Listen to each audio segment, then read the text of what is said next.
É farmacêutico bioquímico, com mestrado e doutorado em farmacologia pela Universidade Federal de Minas Gerais, Brasil. Realizou 2 pós-doutorados, não 1, 2 pós-doutorados em imunologia da própria UFMG e outro na Harvard Medical School. Atualmente, é professor assistente de neurologia na Harvard Medical School e Brigham and Women's Hospital, em Boston, onde lidera um grupo de pesquisa voltado para neuroimunologia e o eixo intestino-cérebro, em doenças neurodegenerativas e psiquiátricas. Além de sua atuação acadêmica, o Dr. Rezende é membro ativo da Allan Kardec Spiritus Society of Massachusetts, onde atua como expositor, orientador fraterno e professor tanto do ESD, Estudo Sistematizado da Doutrina Espírita, quanto de um curso de desenvolvimento de mediunidade. Também é afiliado à Associação Médico Espírita dos Estados Unidos, contribuindo para o diálogo entre a ciência e a espiritualidade. Com vocês, o Dr. Rafael Rezende.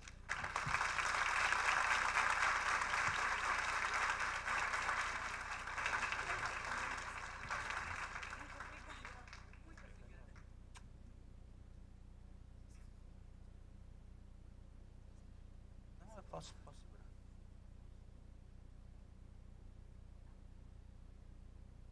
Muito boa tarde, meus amigos, irmãos e irmãs em Cristo. Primeiro, é uma honra muito grande poder estar aqui, poder participar desse evento. Como eu de costume eu faço, além do boa tarde que eu dou para vocês, eu também sempre dou boa tarde para aqueles que nós normalmente não estamos enxergando aqui. Mas eu posso garantir que tem muita gente. Então, fica aqui meu abraço a todos que estão aqui no outro plano, nos assistindo. Eu agradeço a todos que nos convidaram, né? O Weber, que está sendo um host ali muito bom, a Eliane, toda a equipe aqui. E gente, falar diante do Dr. Paulo César e do Haroldo, eu peço paciência. Se estiver muito chato, vocês me falam. Mas, e o tema que eu quis trazer aqui, gente, é um tema que eu acho que deve tocar o coração de muitos aqui. Nós sabemos como tem aumentado os casos do transtorno do espectro autista. Só para ter uma ideia, alguém aqui conhece alguém com autismo? Tinha que tirar uma foto aqui para ver. Então, não é pouca gente. E é um tema que me toca muito, por 3 motivos. O primeiro motivo meu filho também é autista. Na verdade, eu tenho 2 filhos autistas, um menino e uma menina. E a partir deles, eu comecei a pesquisar o autismo no meu laboratório. Uma das vertentes é a interação materno-fetal no desenvolvimento cerebral do feto. Eu vou mostrar um pouco aqui para vocês o conceito.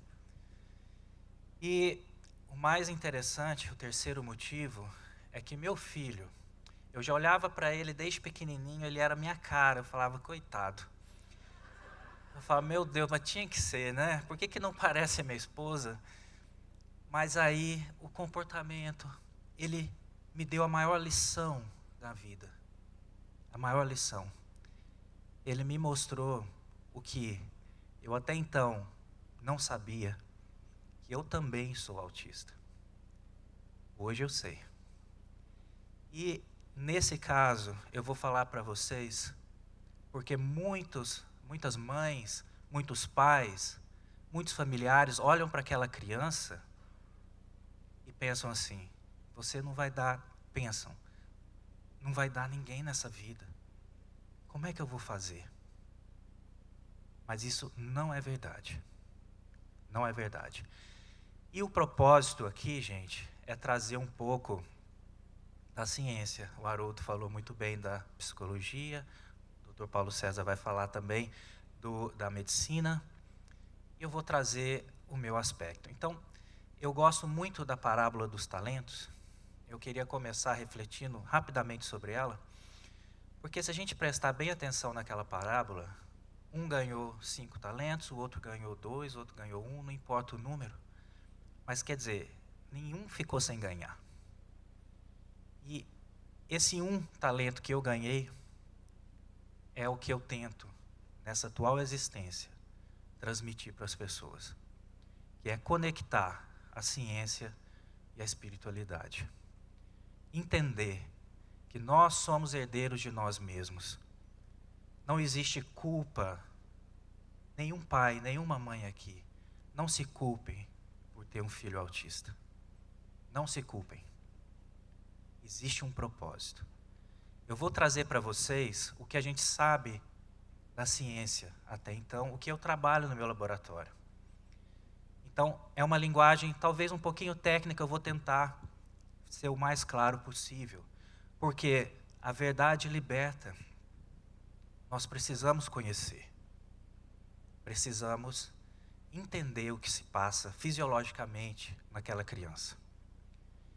E depois eu concluo mostrando o envolvimento espiritual, o que a gente especula. Porque não podemos, do ponto de vista científico, assumir coisas sem provas. Só que nós sabemos que a tecnologia atual não é capaz de provar algo tão profundo. E é para isso que nós trabalhamos, para que isso possa, no futuro próximo, acontecer. Eu trouxe alguns slides, gente, porque eu acho que visualmente fica mais fácil, tá? Então eu vou falar dessa abordagem física, psíquica e espiritual, mas só por uma questão que eu acho que para colocar todo mundo aqui no mesmo nível de conhecimento, o que é o autismo? A gente ouve falar tanto. Na minha época de criança, não existia esse nome. E eu dei trabalho demais para minha família, viu, gente? Para meus pais, demais. Hoje eu vejo isso. Mas o que é o autismo? Ah, gente, só um detalhe. Aqui alguns slides estão em inglês e todos os outros slides que tiver em português vai ter a tradução também que eu coloquei para quem estiver lendo, tá? Que não fale a nossa língua. Então, o autismo, na verdade, ele é uma condição, uma desordem. Primeira coisa, gente, não é uma doença. Primeira coisa, tirem isso da sua cabeça. Eu queria que o meu filho fosse curado do autismo. Quem tem que se curar é você, se pensar assim. Porque o autista, ele não é doente. Ele tem simplesmente uma forma diferente de enxergar o mundo. Eu olhava para o mundo e olho para o mundo de uma forma que as pessoas muitas vezes não compreendem. Mas para mim aquilo faz todo sentido. Todo sentido. Então, não é doença. É uma condição em que existe, como aqui, desafios. Desafios. Na comunicação, na interação social e também no comportamento. Qual é o objetivo da gente conhecer e entender o autismo? Primeiro deles, tentar compreender o que causa do ponto de vista físico. Segundo, diagnosticar o mais rápido possível aquela criança. Não, os pais, isso começa pelos pais. Eu cheguei para a médica do meu filho e falei assim, o meu filho é autista. E ela falou assim, que isso? Não fala isso. Como que você sabe? Eu não contei para ela, mas vou contar para vocês aqui rapidamente como que eu sabia. Eu sou pai de trigêmeos. Eu e a minha esposa na labuta. E é uma alma iluminada, porque eu estou aqui e ela está com os 3 lá. Eles têm 7 anos hoje. E pegamos exatamente o momento da pandemia. Então vocês viram como foi bom. E só que antes de eu saber, da gente saber que ela estava grávida, cada um desses espíritos veio em sonho me avisar. E eu vou só me deter ao menino, que é um menino e duas meninas. Ele veio andando, um moço, mais ou menos da minha altura, chegou para mim, estendeu a mão e falou assim: muito prazer, meu nome é Copérnios Papoulos. Aí eu fiquei olhando, falei: Jesus, que é isso?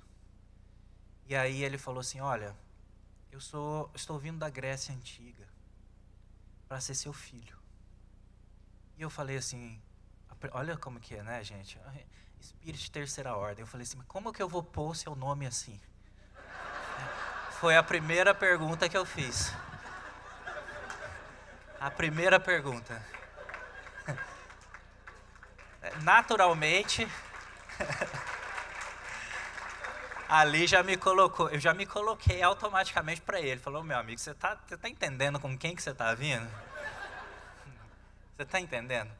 Aí ele riu, ele falou assim: mas isso não é importante. Eu falei assim: mas espera aí então, vamos pôr um nome que seja grego, então vai chamar Lucas, é o nome dele. Aí ele falou: tá ótimo, mas não é isso que eu vim te falar. Ah, então o que é? Olha, eu sou uma pessoa muito, ele falou assim: eu sou muito inteligente, só que eu não sei conectar a minha razão e as minhas emoções. É isso que eu quero que você faça por mim. É isso que eu quero. Conecte isso. E ainda brincou assim: o meu problema está no pescoço, a ponte que liga a cabeça com o coração. Eu falei: muito bem. Eu tive os outros dois sonhos, gente, eu não vou contar por uma questão de tempo, né? Cada um veio se apresentando. Às vezes querem saber?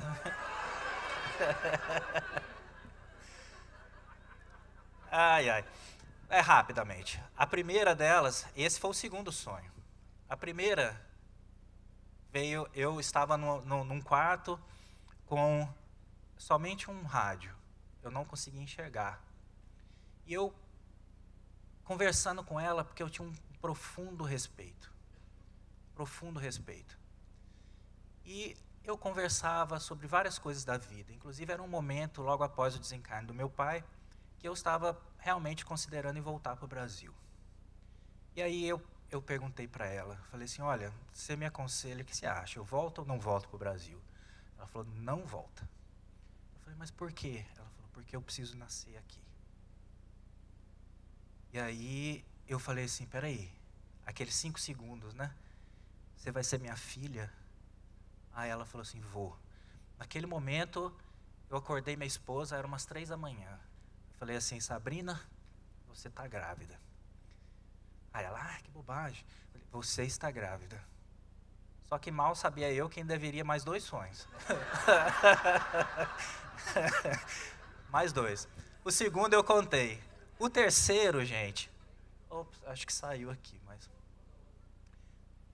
O terceiro, eu vi minha esposa na mesa do parto.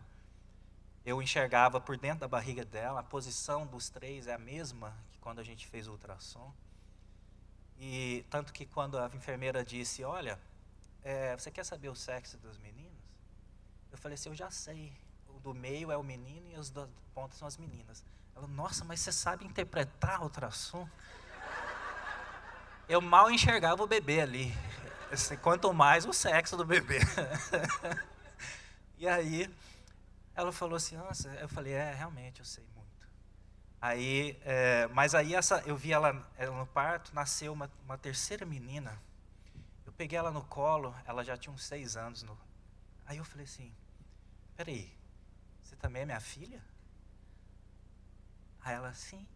Eu falei assim: 3?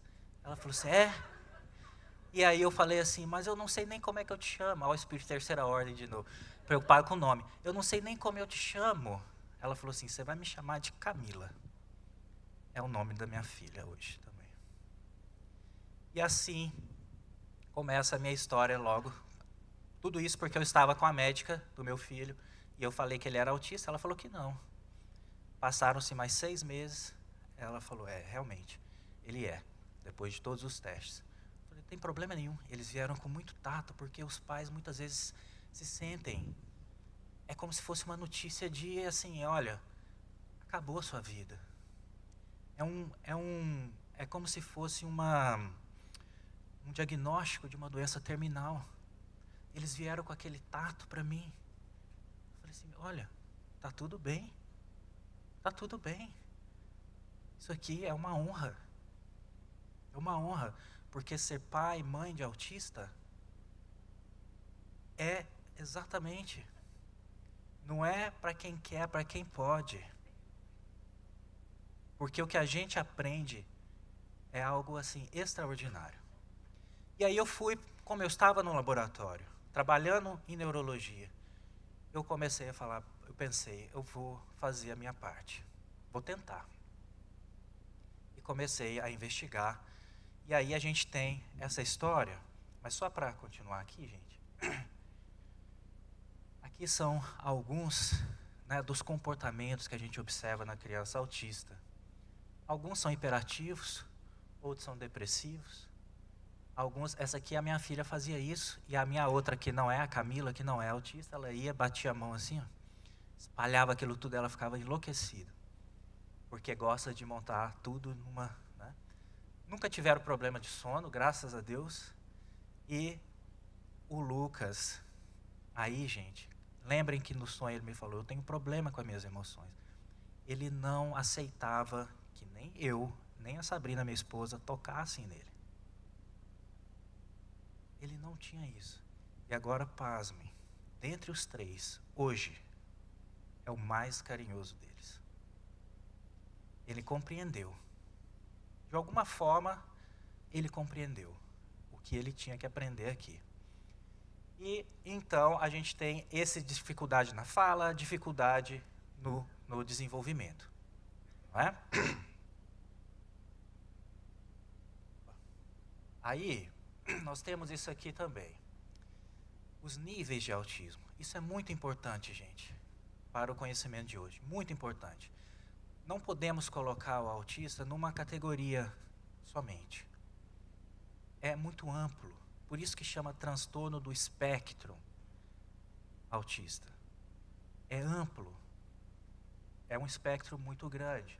Só que para facilitar, nós então dividimos isso em aspecto nível 1, nível 2 e nível 3. Isso aqui é muito importante, gente, para a gente compreender também o ponto de vista espiritual. Porque aqueles autistas de nível 3, como vocês podem ver aqui, eles necessitam de muito, muito suporte. Então, toda vez que a gente pega uma criança autista, seja você um profissional que vai diagnosticar, seja você um pai, um familiar, um professor, um evangelizador infantil. Seja um evangelizador infantil. O que vai ser importante aqui? Primeiro, a gente entender o nível que essas crianças estão. Qual nível? Elas têm uma dificuldade, mais ou menos, ou é muito? Porque no final, qual que é a nossa função? Fazer com que essas crianças se tornem adultos produtivos para a sociedade. Então não existe, meus irmãos, eu vou curar o autismo. De novo, não. Nós vamos fazer com que aquela criança se torne um adulto que seja capaz de viver, de trabalhar, de produzir. Esse é o objetivo. E aí, do ponto de vista científico, o que realmente causa o autismo? Então agora aqui, gente, antes de eu começar a mostrar, tá? O que eu falar aqui não significa que exista culpa de pai ou de mãe. Por favor, eu vou trazer para vocês o que há de mais novo no conhecimento das possíveis causas do autismo. E uma dessas causas se chama ativação materno imune. Já ouviram falar? Então, olha só, gente. Aqui está representando uma mãe no seu período gestacional, primeiro ao início do segundo semestre. Só que ela tem, desde algum tempo, mora aqui nos Estados Unidos, ou mora no Brasil, mora no Ocidente, tem um hábito alimentar típico daqui. E ela desenvolve uma flora intestinal, todos nós aqui sabemos, né, que o nosso intestino é cheio de bactérias. A gente chama de flora ou microbiota intestinal. Isso é mais do que simplesmente bichinhos na nossa barriga, gente. Eles controlam, inclusive, muitos aspectos do nosso comportamento. Eu vou chegar lá. Mas, nesse momento, ela tem uma flora intestinal propícia para um processo inflamatório. Mas ela não sente. Não tem nenhum sintoma. Está simplesmente ali. E aí o que acontece? Nesse período crítico, vamos supor que ela está aqui no inverno. Eu falo isso porque, gente, o inverno, na minha casa, a minha casa é uma incubadora de vírus. Porque eles pegam da escola, traz tudo, né? E a mãe contrai uma gripe, contrai uma infecção qualquer, associada àquele intestino, que não é 100%, vai levar a um aumento excessivo de uma proteína no sangue chamada interleucina 17. Vocês não precisam decorar isso, mas é só para mostrar que existe um mecanismo. Essa interleucina 17, dentre e outras também, se torna a grande vilã, porque ela chega na placenta, atravessa a placenta, chega na cabecinha daquele feto e atrapalha o desenvolvimento neuronal, gerando inclusive alterações genéticas, que é uma das hipóteses. Ah, eu tenho o gene do autismo, passei para o meu filho. Não, você não tem. Você não tem. Não é assim. Ah, não é assim. Só que isso altera geneticamente o seu filho. E aí essa criança desenvolve. Gente, isso é tão importante que eu vou falar uma coisa para vocês vão achar estranho. Eu induzo isso daqui em animais de laboratório. Já viram o camundongo ficar autista? Eles ficam. Camundongo, gente, com todo o respeito que eu tenho por esses animais, com todo o respeito, mas eles têm uma gestação de 3 semanas. Quando a gente faz com que ele tenha uma infecção, não é uma infecção, é um mimetizador, porque ele não fica doente, tá? A gente não quer causar nenhuma dor neles. Mas é só um pouquinho assim do processo que um vírus causaria.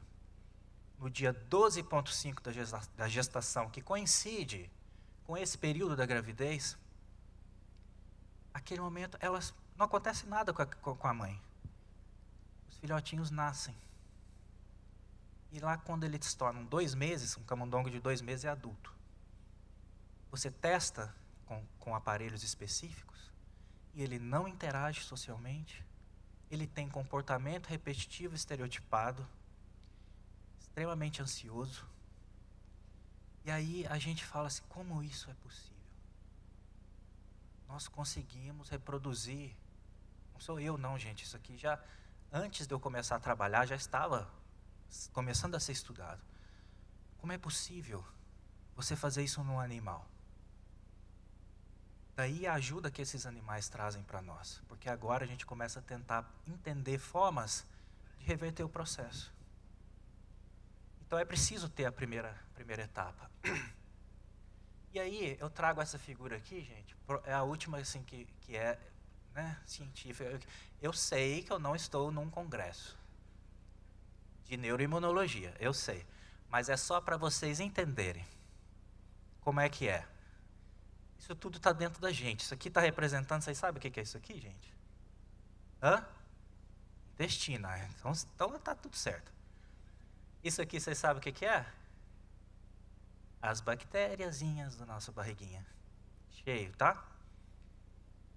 Aqui aqui a gente pode ver o intestino da mãe, normal. Agora, tá vendo esses outros aqui que não estão aqui? Tá vendo isso aqui? São chamadas de bactérias filamentosas segmentadas. É um grupo de bactérias que não devia estar ali, mas ela está.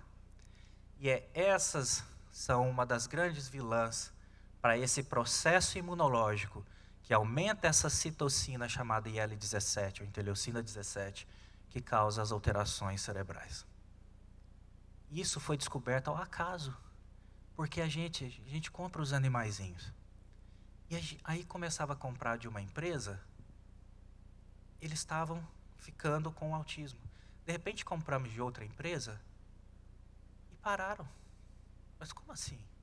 Eles estão geneticamente idênticos. Esse é um detalhe. Esses animais são clones. Eles são 100% idênticos. Como assim? E aí fomos entender, é a bactéria que estava no intestino, que não é idêntica. Todos os genes são, gente. Todos os genes. Onde, então, está o defeito genético? Uma pausa dramática, tá? Onde estão? Certo? E aí, um detalhe importantíssimo é que o nosso bebezinho, enquanto ele está na barriguinha, ele é estéril. Não tem bactéria chegando nele. Só que ele nasce. E não importa se ele nasce por via de um parto normal, por uma cesárea, ele vai começar a colonizar o intestino dele. Então, gente, a nossa identidade microbiológica, ela se estabelece até os 2 anos de idade. E muito vem das mães. Porque ou eles mamam, ou, por exemplo, vem do peito, da pele, o nascimento vaginal, vem da própria microbiota vaginal, além de todo o contato das microbiotas que eventualmente ele vai adquirir também intestinais da mãe. E aqui é um problema que, na verdade, gente, vocês podem, quem conhece crianças com nível especialmente mais alto de autismo, a gente vai perceber que eles têm problemas gastrointestinais. Vocês já viram isso? Eles, às vezes, têm constipações terríveis, cólicas, e a gente não entende como meu filho chora tanto por conta de cólica. Ou eles têm diarreias, é uma coisa descontrolada. Por quê? Ali já começou uma colonização de bactérias que não deveriam estar ali. Só que tem um outro problema, gente. Eles são seletivos para comer. E não adianta, não é frescura. O pediatra da minha filha falou assim, oferece brócolis, fala assim para ela, ó, isso aqui é uma arvorezinha. Olha que delícia. Eu tentei. Aí ela só fez assim. Que árvore? O que você está falando? Não tem jeito. Só que o que é o problema disso? Vira-se um ciclo, um feedback positivo, um ciclo vicioso. Porque ele come pouco e a diversidade nos 2 primeiros anos da nossa microbiota intestinal é dependente do que você come. Até os 6 meses que ele está mamando, vem do leite, vem do peito. Mas e depois que ele começa a comer, vem da comida. Como elas, não é? E ali se torna esse problema. Então, gente, uma das vias que eu pesquiso no laboratório é tentar, com essa criança, alterar a microbiota intestinal para que ele consiga melhorar o comportamento. Por que disso? Alguns amigos, e aí vocês verem como que isso aqui é fundamental, gente. O pessoal da Califórnia, juntamente com a Arizona, inclusive essa pesquisadora da Arizona é uma grande amiga que eu colaboro. Vocês conseguem imaginar que eles pegaram fezes de crianças autistas, nível 2 e 3, não graves, tá? E colocaram num animalzinho que não tinha a sua bactéria intestinal. Eles colocaram. O que vocês acham que aconteceu com esse bichinho? Ficaram autistas. Vocês têm ideia disso, gente? As fezes de uma criança, ser humano, autista, as fezes levou ao comportamento autista dos camundongos. E eles inclusive identificaram que bactérias são essas. Então, isso é muito importante. A diversidade da microbiota intestinal. Bom, até aí tudo certo, né, gente? Agora vamos à pergunta que realmente interessa. O que realmente causa o autismo? Realmente. E aí, eu venho trazer esse texto aqui, que está no livro Entre a Terra e o Céu, psicografia de Chico Xavier, ditado pelo Espírito André Luiz. Fala o seguinte: o perispírito da definição espírita não é idêntico de maneira absoluta em todos nós. Assim como na realidade não existem dois corpos físicos totalmente iguais. Cada criatura vive num carro celular diferente, apesar das peças semelhantes, impostas pela lei das formas. Agora olha isso. No círculo da matéria densa, onde nós estamos, sofre a alma encarnada os efeitos da herança recolhida dos pais. Entretanto, na essência, a lei da herança funciona invariavelmente do indivíduo para ele mesmo. Então, isso aqui tira qualquer culpa, gente, do pai e de uma mãe falar: eu sou responsável pelo meu filho ser autista. Não, quem é o responsável por ele ser autista? Ele. Você está sendo um veículo, uma bênção que Deus está utilizando aqui na Terra para educar aquele espírito.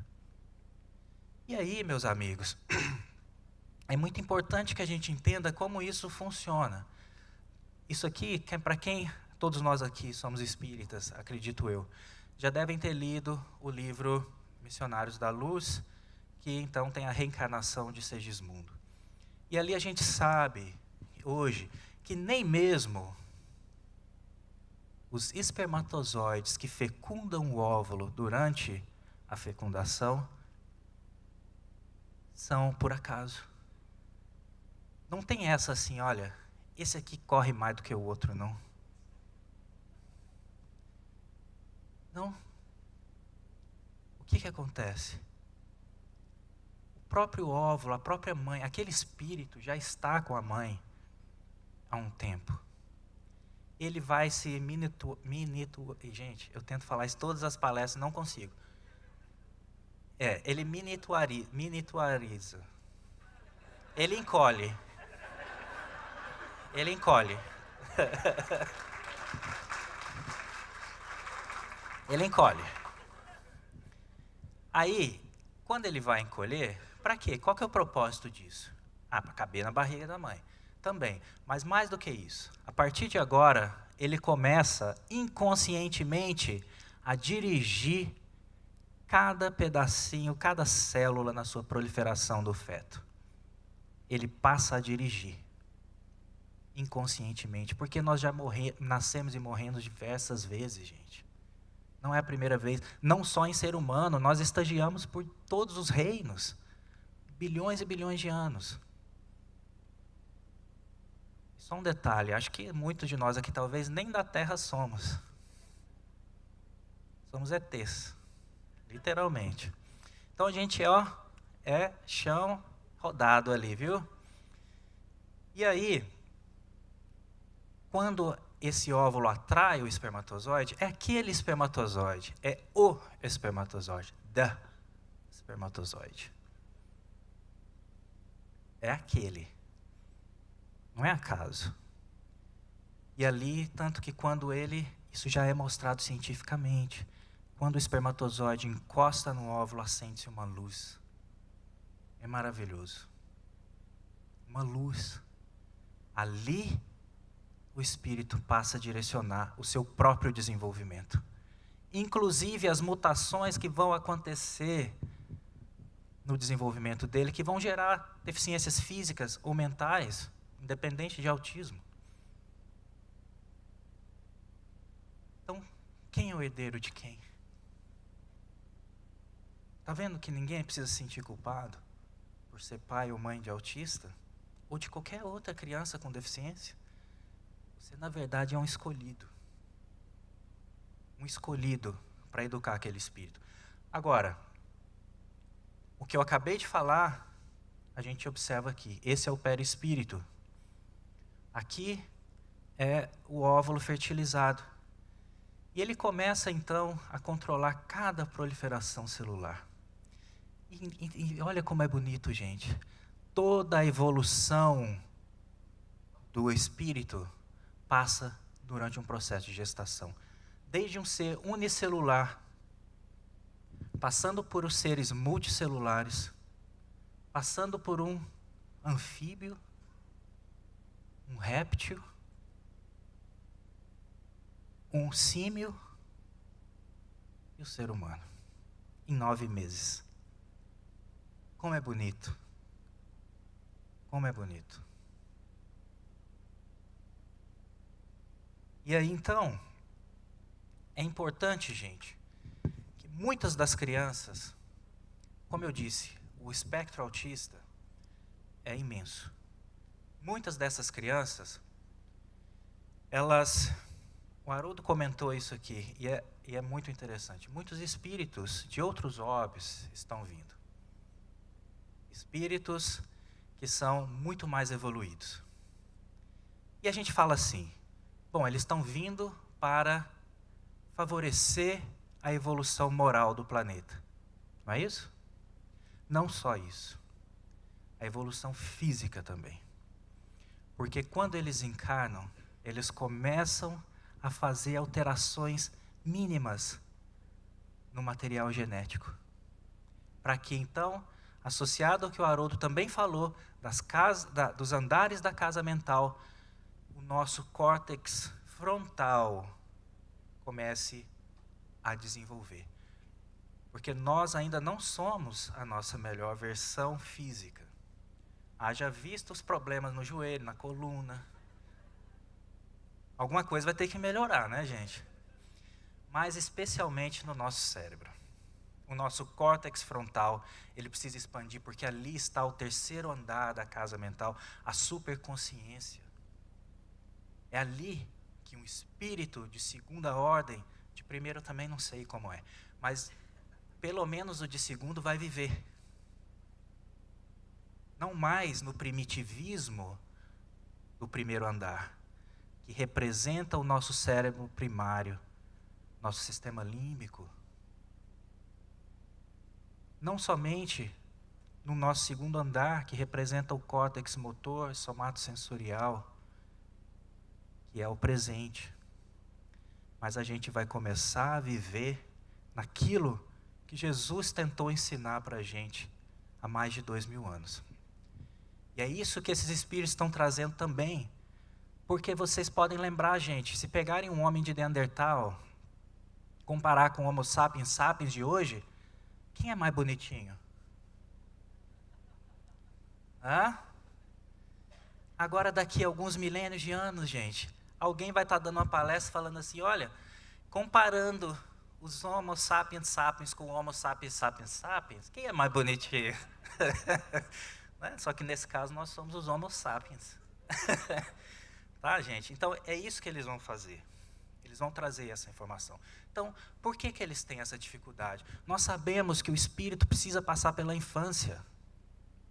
E a infância é fundamental, porque é o período que o espírito está adormecido psiquicamente. Só depois ele vai começar, como o próprio André Luiz e Emmanuel nos diz, após os 7 anos, começa a ter o desenvolvimento e a manifestação de quem ele realmente é. Então, aquele espírito que nasce autista, num grau normalmente mais leve, ele está tendo uma dificuldade de comunicação, muitas vezes porque ele não consegue adaptar esse corpo nosso, esse corpo denso. Eles estão vindo de outros lugares, gente. A matéria é muito mais sutil que chega aqui na Terra. Encontra aqui isso aqui. Olha o desespero, gente. Mas eles vieram com esse propósito. Mas tem um detalhe. Quem é responsável por guiá-los nos primeiros anos da vida? Os pais. Aí é a nossa responsabilidade. Porque esse espírito não é perfeito. Ele não é perfeito. Ele pode errar. Ele pode falir. Tá? Quantos possivelmente vieram com esse propósito e agora tiveram problemas terríveis na infância e agora se perderam? Não é? Então, muitos são assim. Agora, e aqueles que são de um nível mais grave? O que fazer? O que é isso? Nós também não podemos deixar de entender que somos herdeiros de nós mesmos. É uma forma que temos para que possamos nos corrigir. Simples. E os pais têm a função de auxiliar na trajetória, na caminhada daquele espírito. Então, o que fazer, gente, para ajudar, já concluindo, né, a nossa pequena conversa, o que fazer para a gente ajudar? E eu posso dar o exemplo do que a gente fazia e faz até hoje com os nossos filhos. Uma das coisas, durante a noite quando eles dormem, a gente conversa com eles, na verdade mais a minha esposa. Ela fica no quarto com eles até eles dormirem.